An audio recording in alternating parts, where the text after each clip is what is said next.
Baik, saudaraku, sempat terputus tadi karena koneksi jaringan keadaan buruk ya. Sekarang kembali sudah terhubung ya.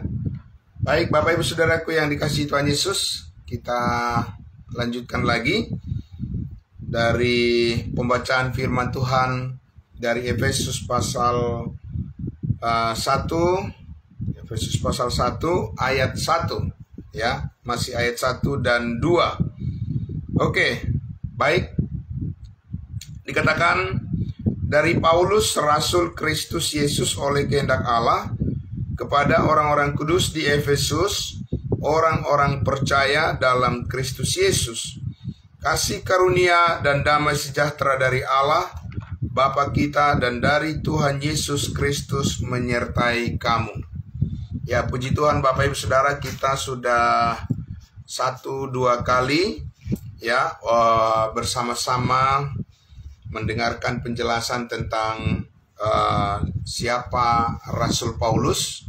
Ya, saudara-saudara, ini bagian yang sangat penting juga Bapak Ibu Saudara ketahui ya, tentang pengenalan akan Rasul Paulus ini, Bapak Ibu Saudara, Rasul kita, Rasul bangsa lain. Nah, saudaraku, di kebanyakan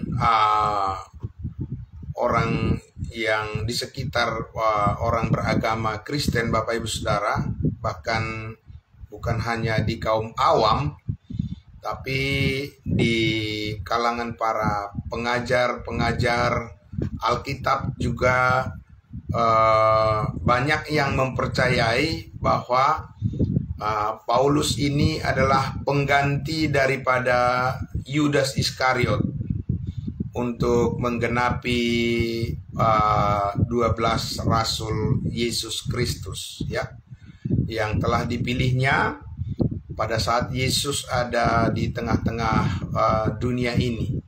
Nah, tetapi Bapak Ibu Saudara, itu adalah spekulasi yang menyesatkan ya. Kalau dikatakan Rasul Paulus adalah Rasul yang ke-12 ya, Rasul Kristus Yesus ya, sekali lagi itu adalah merupakan informasi yang keliru, bahkan yang sangat menyesatkan. Kalau dikatakan Rasul Paulus adalah pengganti daripada Yudas Iskariot ya, untuk menggenapi 12 Rasul Kristus Yesus. Dan kita harus selalu mengecek data Alkitab, Bapak Ibu Saudara ya, firman Tuhan sebagai dasar bagi kita untuk mempercayai segala sesuatu ya. Nah, untuk itu saudaraku yang dikasihi Tuhan Yesus ya, nanti kita akan melihat problem daripada pandangan atau pemikiran atau penafsiran bahwa Rasul Paulus itu adalah salah satu dari 12 Rasul Yesus. Itu akan membawa dampak yang sangat besar, merusak daripada rencana Allah untuk memberkati kita bangsa-bangsa lain ya. Nah, Bapak Ibu Saudaraku, mari kita lihat dulu di Matius pasalnya yang ke-10 ya. Matius pasalnya yang ke-10 ya, saya akan membacakan untuk kita ya, saudara-saudara. Matius pasal 10, saya akan membaca dari ayatnya yang ke-2 ya. Di situ judul perikopnya di Matius 10, judulnya di situ judul perikop di dalam Lembaga Alkitab Indonesia, Alkitab terbitan LAI, disebutkan di situ Yesus memanggil ke-12 rasul ya. Yesus memanggil ke-12 rasul. Dan di ayat 2 dikatakan, inilah nama ke-12 rasul itu. Pertama, Simon yang disebut Petrus dan Andreas saudaranya, dan Yakobus anak Zebedeus dan Yohanes saudaranya, Filipus dan Bartolomeus, Thomas dan Matius pemungut cukai, Yakobus anak Alfeus dan Tadeus, Simon orang Zelot, dan Yudas Iskariot yang mengkhianati mengkhianati Yesus Kristus. Nah, Bapak Ibu Saudaraku yang dikasihi Tuhan Yesus, kita sudah jelas melihat bahwa di sini tidak ada Rasul Paulus disebutkan, ya. Itulah sebabnya Rasul Paulus tidak pernah mengenal pelayanan Yesus Kristus ketika di bumi. Dia hanya mengenal pelayanan Yesus Kristus sesudah Yesus naik ke sorga, ya. Nah, jadi Bapak Ibu Saudaraku, ya, di situ dikatakan di ayat 5, ke-12 murid itu, ya, minus Rasul Paulus, ya. Ke-12 murid itu tanpa Rasul Paulus diutus oleh Yesus, dan Yesus berpesan kepada mereka, janganlah kamu menyimpang ke jalan bangsa lain. Jadi jelas sekali di sini, di sepanjang pelayanan ke-12 Rasul Kristus Yesus tanpa Rasul Paulus, selalu mereka mendengarkan perkataan-perkataan Yesus Kristus tentang pelayanan yang dibatasi, dilarang bahkan pergi ke bangsa lain, ya. Tetapi dikatakan di situ, janganlah kamu menyimpang ke bangsa lain atau masuk ke dalam kota orang Samaria, melainkan pergilah kepada domba-domba yang hilang dari umat Israel. Jadi saudara-saudaraku, jelas sekali di sini dikatakan bahwa ke-12 Rasul Kristus Yesus tanpa Rasul Paulus itu, ya, dilarang pergi ke bangsa-bangsa lain, tetapi mereka harus pergi kepada satu bangsa yang khusus, yang dipisahkan dari semua bangsa, namanya adalah bangsa Israel.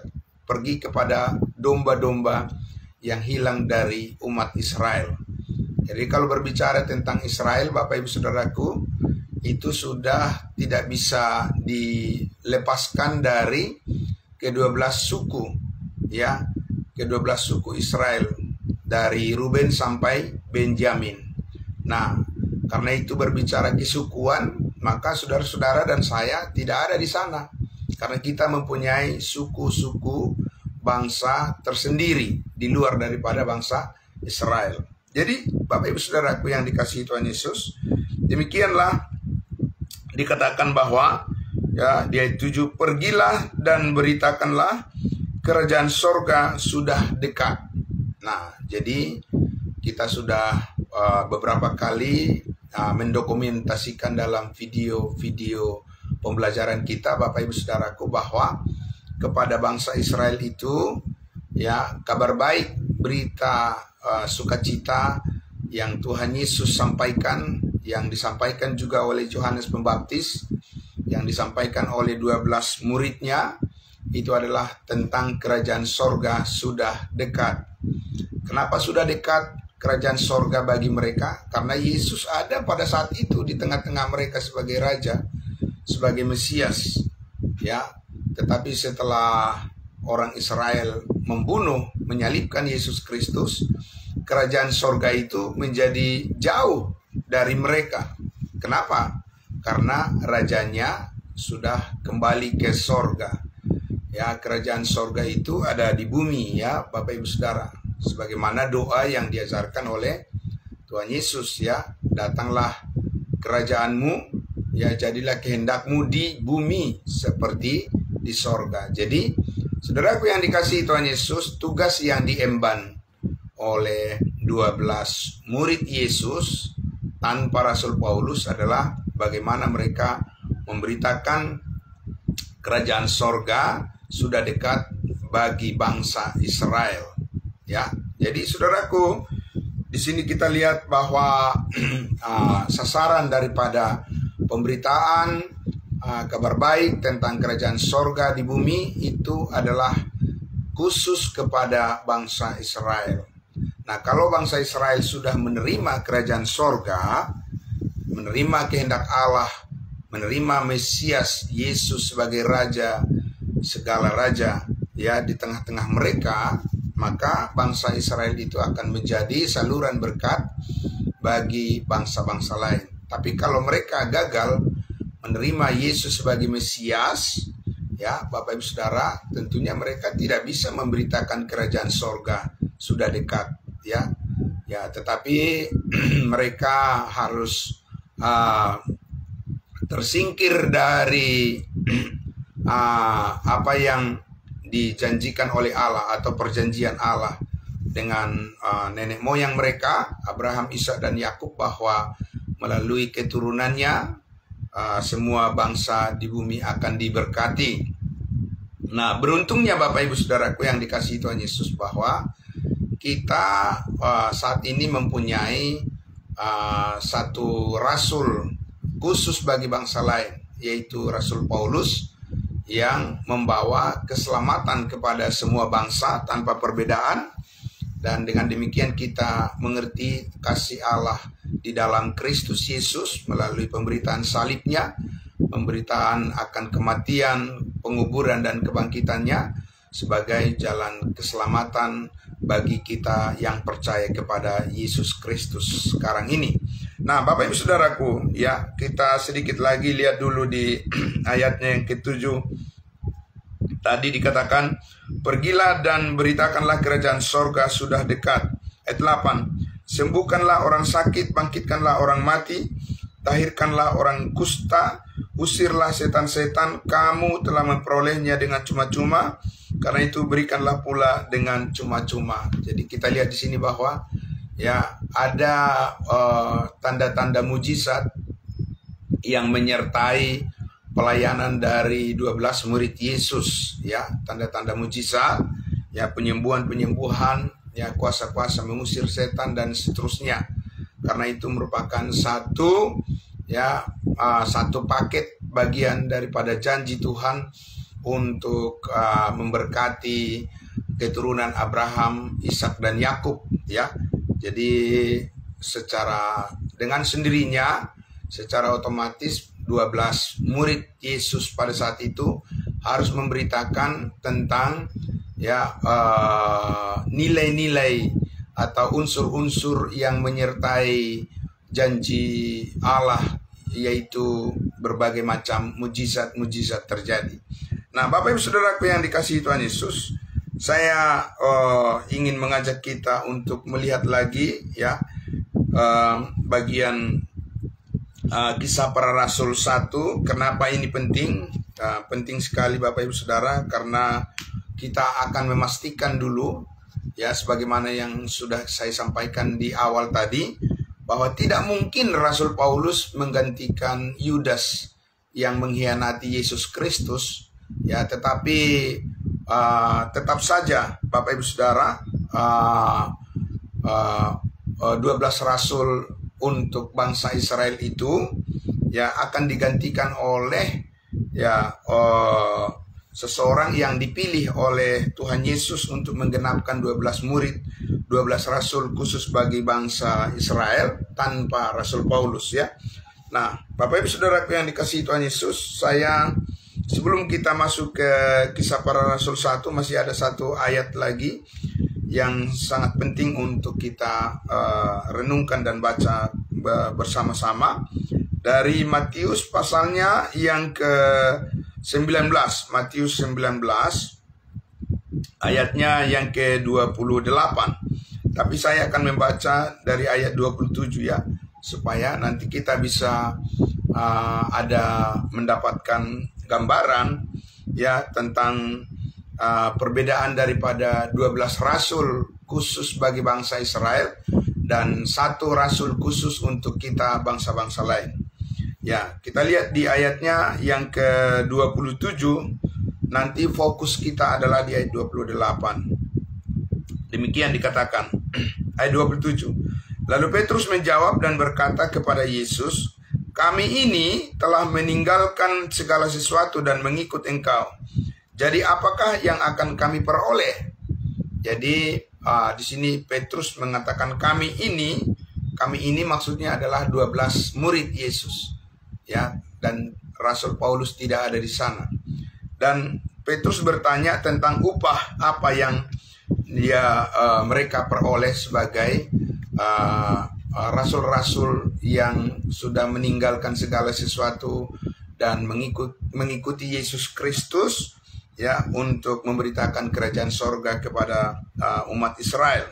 Lalu kata Yesus di ayat 28, kata Yesus kepada mereka, "Aku berkata kepadamu, sesungguhnya pada waktu penciptaan kembali," ya, pada waktu penciptaan kembali, yaitu pada saat Yesus datang kedua kali, dan pada saat itulah Yesus memulihkan kembali, ya, kerajaannya di tengah-tengah umat Israel.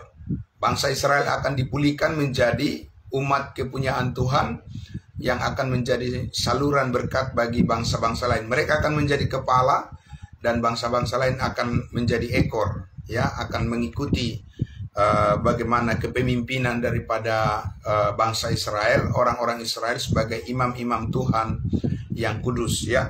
Nah, pada saat itu dikatakan, pada saat itu terjadi, tentu bukan sekarang, ya, belum terjadi. Pada saat itu dikatakan, ya, di ayat 28 tadi, pada waktu penciptaan kembali anak manusia maksudnya Yesus Kristus, bersemayam di tahta kemuliaannya, "Kamu yang telah mengikut aku," ya, masih dalam konteks 12 murid, "akan duduk juga di atas 12 tahta untuk menghakimi ke-12 suku Israel." Jadi akan selalu tetap angka 12 itu dipertahankan, ya, sampai nanti di kekekalan.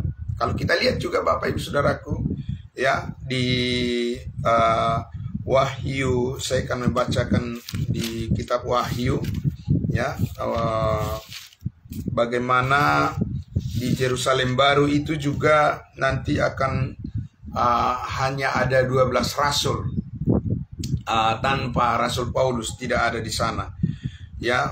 Di Wahyu pasal 21, ya, dikatakan saya akan membaca tentang kota Yerusalem baru, ya. Di ayat 11 dikatakan, "Kota itu penuh dengan kemuliaan Allah dan cahayanya sama seperti permata yang paling indah, bagaikan permata yaspis, jernih seperti kristal.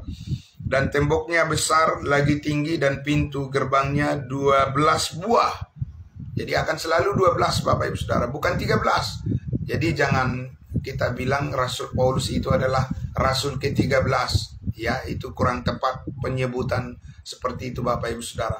Kalau kita berbicara tentang Rasul-Rasul Kristus, ya, maka 12 rasul itu akan tetap menjadi 12 sampai selama-lamanya. Ya, di situ dikatakan tadi, dan temboknya besar, tembok daripada kota Yerusalem baru, dan temboknya besar lagi tinggi dan pintu gerbangnya 12 buah, dan di atas pintu-pintu gerbang itu ada 12 malaikat, dan di atasnya tertulis nama ke-12 suku Israel. Tidak ada suku kita di situ Bapak Ibu Saudara, ya, tidak ada suku Batak di situ, tidak ada suku Jawa, ya, karena kita dipilih oleh Tuhan di dalam Kristus Yesus, bukan berdasarkan kesukuan, ya, tetapi berdasarkan kasih karunia-Nya, dan melalui iman kita diterima oleh Allah menjadi anggota-anggota keluarga Allah, hidup di dalam satu kesatuan tubuh Kristus namanya, ya. Bapak Ibu Saudara, dalam tubuh Kristus tidak ada perbedaan, ya, suku bangsa, bahasa, warna kulit, tapi semua orang yang percaya satu dalam Kristus Yesus, diberkati oleh kasih karunia-Nya. Nah, kembali kita lanjutkan lagi Bapak Ibu Saudara di ayatnya yang ke 14. Dan tembok kota itu mempunyai 12 batu dasar, dan di atasnya tertulis ke-12 nama ke-12 rasul anak domba itu. Nah, itu Bapak Ibu Saudara. Jadi tetap akan dipertahankan 12 rasul, ya, 12 murid Yesus untuk melayani bangsa Israel bahkan sampai ke Yerusalem baru yang akan datang. Nah, Bapak Ibu Saudara, mari kita lihat penegasan daripada bahwa pernyataan di awal tadi ya, bahwa banyak orang meyakini bahkan mengajarkan Bapak Ibu Saudara ya, bahwa Paulus itu adalah pengganti daripada Yudas Iskariot untuk menggenapi 12 rasul atau 12 murid Yesus Kristus. Benarkah demikian Bapak Ibu Saudara? Tadi sudah saya sampaikan itu adalah suatu pernyataan yang menyesatkan ya, suatu pengajaran yang keliru ya, yang bisa merusak pemahaman banyak orang tentang keunikan daripada kerasulan daripada Paulus yang dipilih oleh Yesus Kristus tersendiri, disendirikan dari 12 rasul Kristus sebelumnya, yang disendirikan untuk membawa berita kabar baik tentang keselamatan hidup yang kekal berdasarkan iman kepada karya salib Kristus Yesus kepada kita bangsa-bangsa lain tanpa perbedaan suku dan bangsa ya. Nah, mari kita lihat Bapak Ibu Saudaraku di dalam Kisah Para Rasul 1. Saya akan mengajak kita melihat di Kisah Para Rasul 1. Disinilah Yudas Iskariot digantikan oleh seseorang ya, yang jelas orang itu bukan Rasul Paulus yang menggantikan Yudas Iskariot Bapak Ibu Saudara. Kita lihat di kembali dulu kita baca di atas di pasal 1 ini, dari ayatnya yang ke-12 dulu saya baca ya. Ya, ini adalah peristiwa sesudah Yesus Kristus terangkat naik ke sorga ya.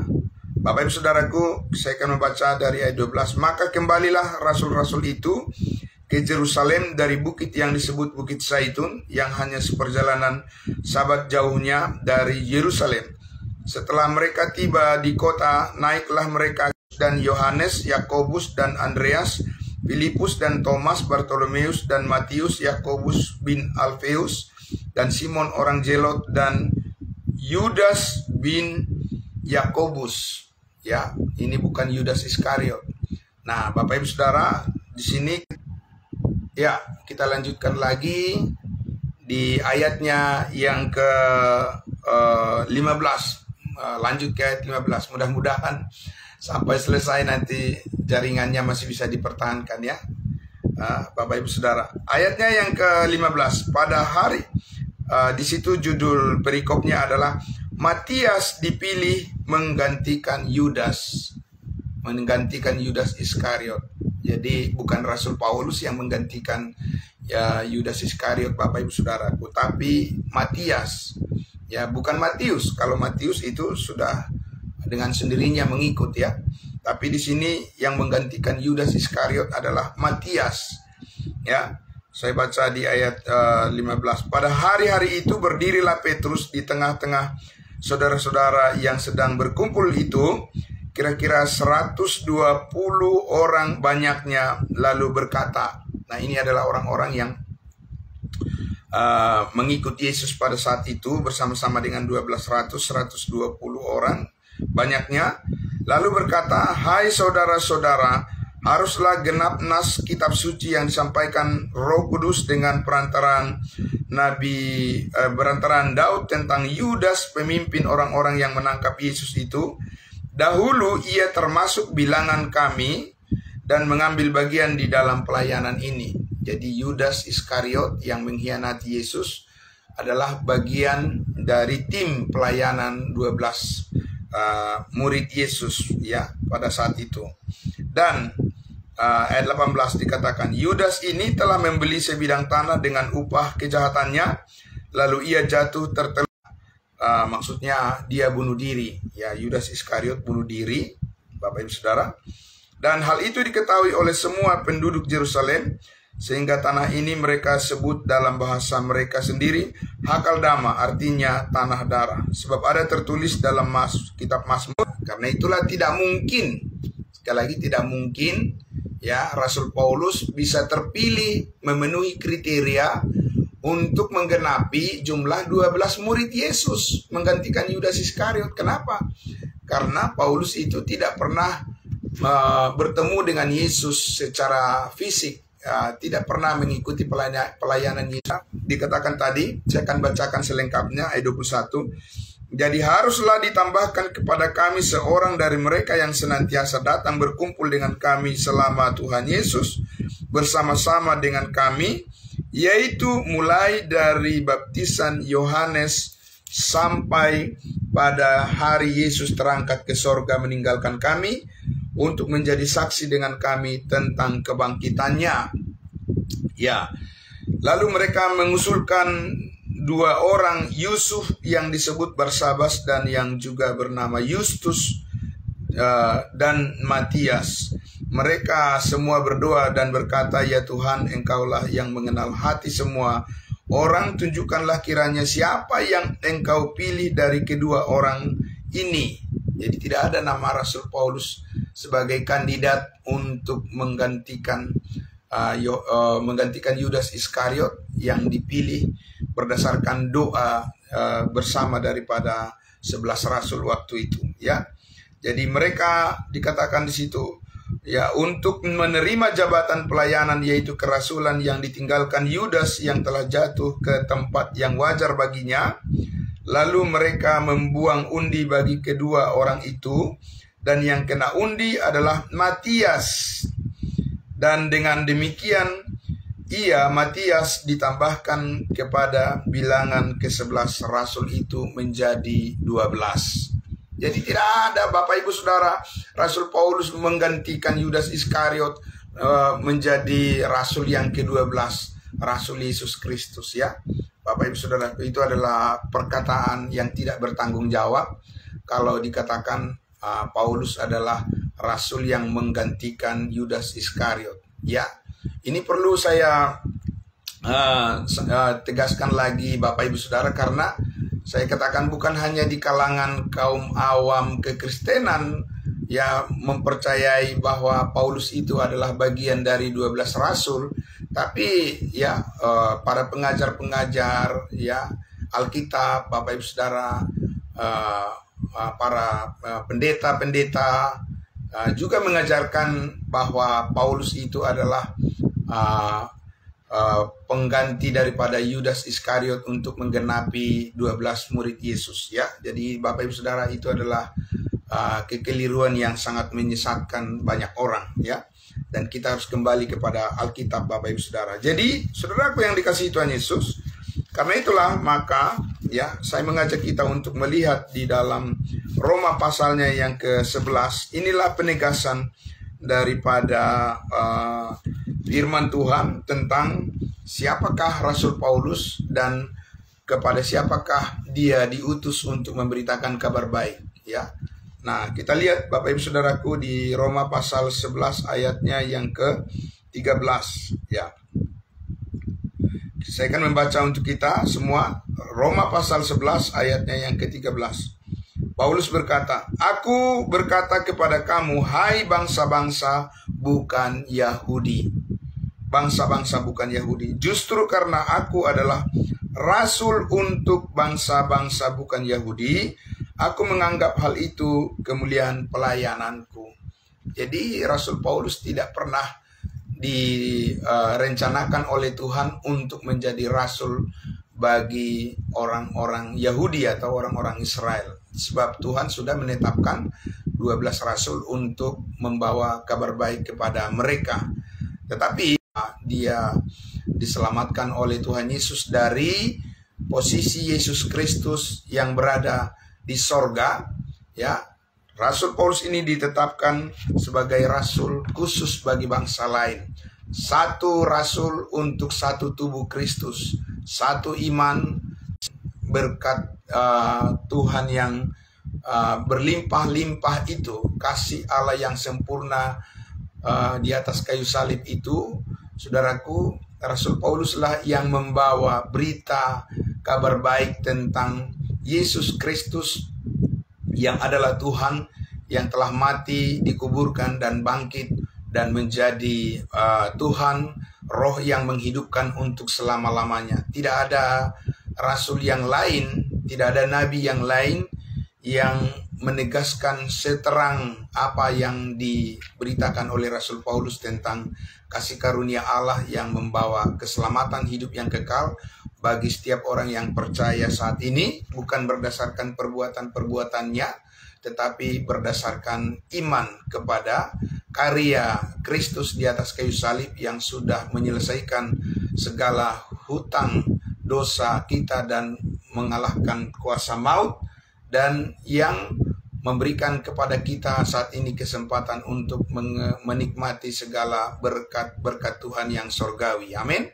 Nah, jadi Bapak Ibu Saudaraku yang dikasihi Tuhan Yesus, ya, sekali lagi ya kita mengenal secara khusus apa yang diberitakan oleh Rasul Paulus adalah merupakan kuasa yang terbesar di sepanjang zaman manusia, umat manusia, yaitu kuasa kebangkitan Yesus Kristus yang telah mengalahkan kuasa maut dan menghapuskan kutuk dosa, ya, yang telah merontokkan, mematahkan kutuk dosa, ya. Bapak Ibu Saudara, dikaruniakan kepada kita kemerdekaan di dalam Kristus yang sepenuhnya, ya, 100% kasih karunia Allah dianugerahkan kepada kita melalui iman.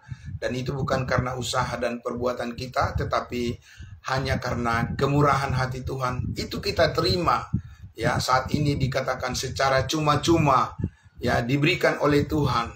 Bapak Ibu Saudara, tidak perlu bayar. Karena apa? Karena Tuhan Yesus sudah membayar tebusan itu di atas kayu salib semuanya. Tidak perlu ditambahi. Apa yang sudah dilakukan oleh Allah di dalam Kristus Yesus itu sudah sempurna. Kita hanya menerima saja, Bapak Ibu Saudara, menerima dengan hati yang terbuka, dengan pikiran yang terbuka, ya, dengan hati yang tenang, dan dengan damai sejahtera Tuhan yang penuh kasih setia. Amin. Nah, Bapak Ibu Saudaraku yang dikasihi Tuhan Yesus, tentunya masih banyak yang bisa kita bicarakan seputar jabatan dan pelayanan daripada Rasul Paulus dalam keunikan, ya, berkat Tuhan yang saat ini dikaruniakan kepada setiap orang yang percaya, dan itu akan kita telusuri satu persatu, ya, secara lengkap untuk hari-hari berikutnya. Terima kasih Bapak Ibu Saudaraku yang dikasihi Tuhan Yesus yang sudah bergabung pada pagi hari ini. Jadi kita sangat bersyukur karena Alkitab itu sungguhlah lengkap, 100% bisa memandu iman kita tetap terfokus kepada kebaikan Tuhan, dan juga menguatkan kita setiap hari untuk tetap fokus kepada apa yang baik, yang berkenan di hadapan Tuhan, menjadikan hidup kita menjadi berkat bagi banyak orang. Amin. Bapak Ibu Saudaraku, tetap setia kepada kebenaran kasih karunia Allah, dan kita berdoa. Bapa di dalam surga, terima kasih. Kami sangat bersyukur di pagi hari yang indah ini, ya Tuhan.